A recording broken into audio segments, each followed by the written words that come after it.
नमस्कार बंधुरा आज के आमी तुम्हादेर बानिये देखाबो खास्ता कचुरिर रेसिपि।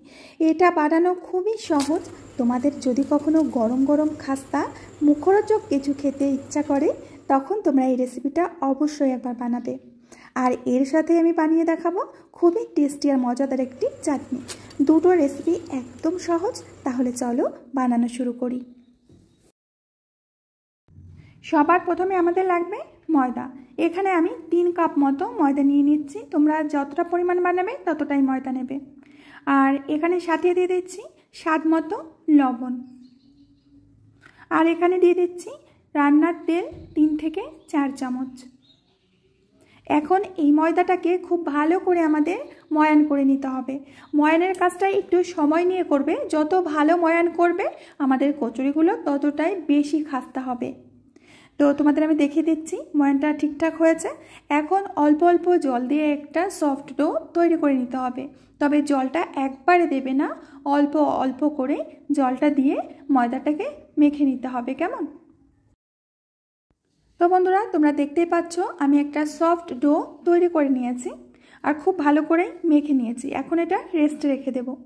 অন্যদিকে একটা ফ্রাই প্যানের মধ্যে দিয়ে দিচ্ছি কিছুটা তেল। তেলটাকে খুব ভালো করে গরম করে নিতে হবে।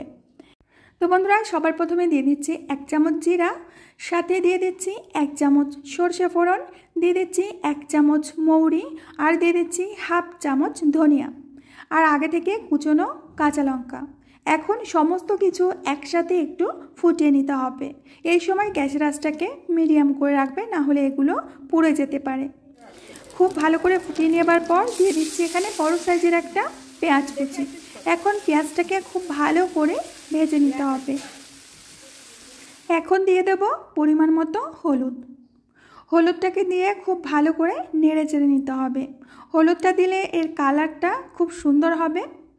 আর এরপরে দিয়ে দেব আমি লবণ। পরিমাণ মতো লবণ দিয়ে দিচ্ছি। লবণটা দিলে পেঁয়াজটা খুব তাড়াতাড়ি নরম হয়ে আসবে। পেঁয়াজটাকে খুব সুন্দর ভাজা ভাজা করে এর মধ্যে দিয়ে দেব আলু।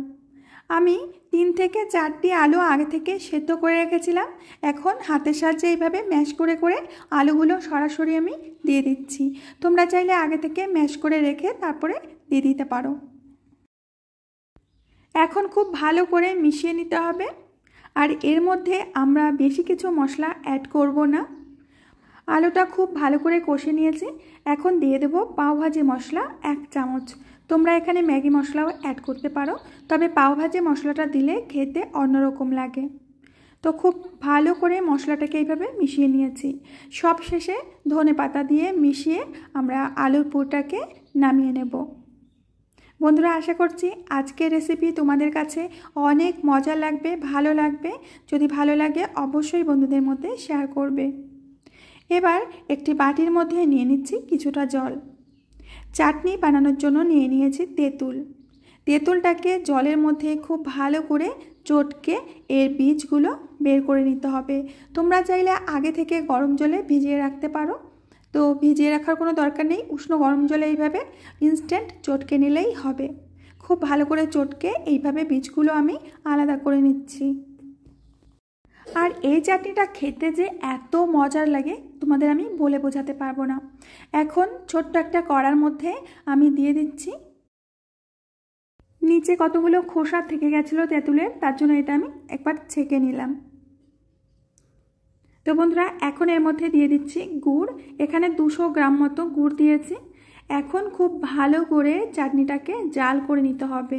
যত ভালো করে জাল করবে চাটনিটা খেতে বেশি টেস্টি লাগবে। তো খুব ভালো করে ফুটিয়ে নেব। এর মধ্যে সামান্য একটু লবণ দিয়ে দিচ্ছি। আর অন্য একটা বাটিতে নিয়ে নিচ্ছি 1 চামচ মতো কর্নফ্লোর আর দিয়ে দিচ্ছি হালকা একটু লঙ্কার গুঁড়ো। এটা কাশ্মীরি লঙ্কার গুঁড়ো, এতে শুধু কালার হবে, ঝাল হবে না। খুব ভালো করে জল মিশিয়ে এইভাবে গুলে নিতে হবে। এবার চাটনির মধ্যে দিয়ে দেব। এবার এই চাটনিটাকে জাল করে নিতে হবে 5 থেকে 7 মিনিট সময় নিয়ে। দেখতেই পাচ্ছ আমি হাই ফ্লেমে জাল করে নিয়েছি। এখন দিয়ে দিচ্ছি 1 চামচ মতো ভিনেগার। ভিনেগারটা দিলে আমাদের চাটনিটা বেশ কিছুদিন ভালো থাকবে। তো খুব ভালো করে ফুটিয়ে নিয়েছি। চাটনিটা কিন্তু আমাদের একেবারেই রেডি। এখন গ্যাসের ফ্লেমটাকে বন্ধ করে দেব। দেখতেই পাচ্ছ এরকম ঠিক পাতলা রাখতে হবে। অন্যদিকে আমাদের ময়দাটা সেট হয়ে গেছে, আরও একটু ভালো করে মেখে নিতে হবে। এখন এখান থেকে আমি ছোট ছোট লেচি কেটে নেব। যেরকমটা ঠিক রুটি বানাতে লেচি কাটে ঠিক তেমন সাইজ করে লেচিগুলো কেটে নিতে হবে। ময়দার লেচিগুলো কেটে নেওয়া হয়ে গেছে। তো চলো এখন বড় সাইজের একটা রুটি বেলে নিতে হবে। যতটা সম্ভব রুটিটাকে পাতলা করে বেলতে হবে, ঠিক আছে? মোটা রুটি বেলে এখানে হবে না, পাতলা করে একটা রুটি বেলে নেব। একটু ময়দা ছিটিয়ে দিয়ে রুটিটা আমি বেলে নিচ্ছি। আর কতটা পাতলা হবে সেটা তোমরা দেখলেই বুঝতে পারবে। দেখো বেশ বড় ধরনের একটা রুটি আমি বেলে নিয়েছি, আর পাতলাও হয়েছে। এখন এর উপরে দিয়ে দিচ্ছি তেল, রান্নার তেল। তোমরা চাইলে এখানে ঘি বা বাটারও দিতে পারো। আমি তেল দিয়ে দিচ্ছি। ঘি বাটার সব সময় হাতের কাছে থাকে না, এর জন্য তেলটা দিয়ে দিলাম। এবার একটু ময়দা ছিটিয়ে দেবো এর উপর দিয়ে। দেখতে পাচ্ছ ছাঁকনিতে করে দিলে ময়দাটা খুব সুন্দরভাবে ছেটানো হবে। হাত দিয়ে দিলে জায়গায় জায়গায় বেশি পড়বে কম পড়বে। এবার রুটিটাকে ভাঁজ করে নিতে হবে। তোমরা খেয়াল করলে দেখতে পারবে যে রুটিটা আমি কিভাবে ভাঁজ করছি। এবার দুটো পাশে আবারও তেল মেখে দিতে হবে। তোমরা নিশ্চয়ই বুঝতে পারছো যে আমি কিভাবে কাজটা করছি। এবার দুটো পাশে এইভাবে তেল মাখিয়ে দিয়ে আবারও ময়দা ছিটিয়ে দেব।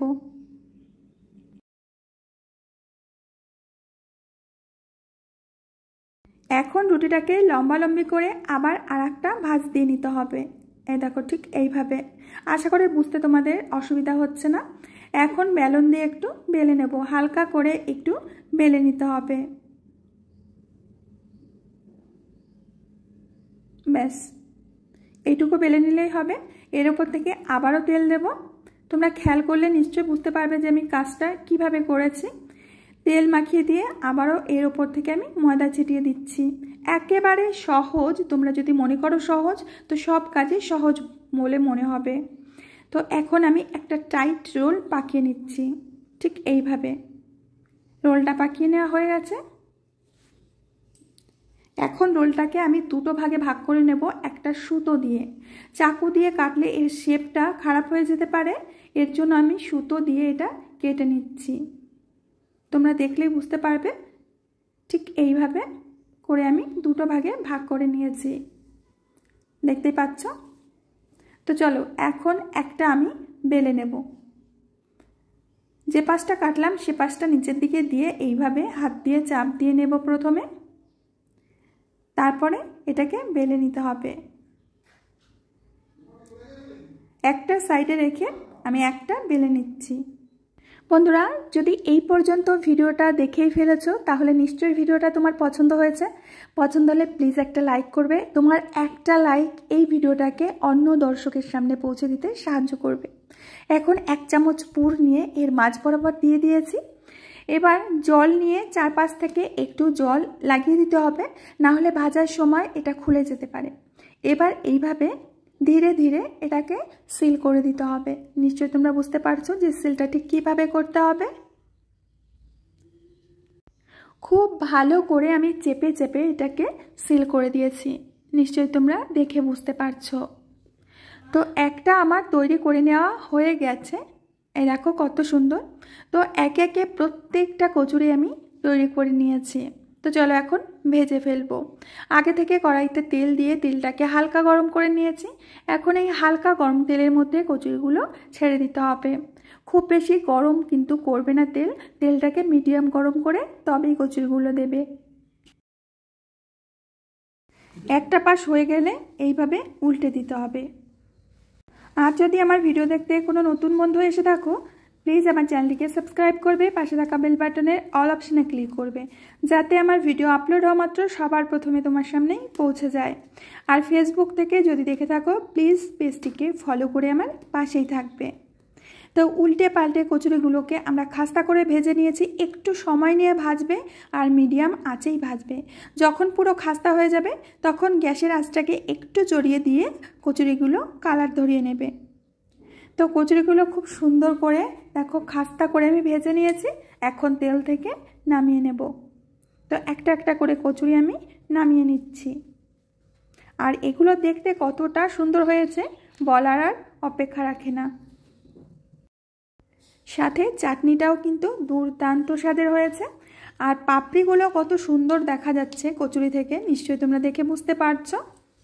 এখন একটা তোমাদের আমি ভেঙে দেখাবো যে এটা কতটা খাস্তা হয়েছে। আওয়াজে নিশ্চয়ই বুঝতে পারছো যে এটা কতটা খাস্তা হয়েছে। আর এই কচুরি এই চাটনি দিয়ে খেতে যে এত মজার লাগে, যখন তোমরা বাড়িতে বানিয়ে খাবে তখনই বুঝতে পারবে। তো বন্ধুরা, আশা করছি আজকের রেসিপিটা তোমাদের কাছে অনেক মজার লেগেছে, অনেক ভালো লেগেছে। যদি ভালো লাগে বন্ধুদের সাথে শেয়ার করে দিও। আমি আজ এখানেই বিদায় নেব, আবার আসবো নতুন রেসিপি নিয়ে। ততক্ষণের জন্য সবাই ভালো থেকো, সুস্থ থেকো আর সকলকে সুস্থ রেখো। রেসিপিটা একদিন হলেও বাড়িতে বানিয়ে খেয়ে দেখো, তোমাদের ভীষণ পছন্দ হবে।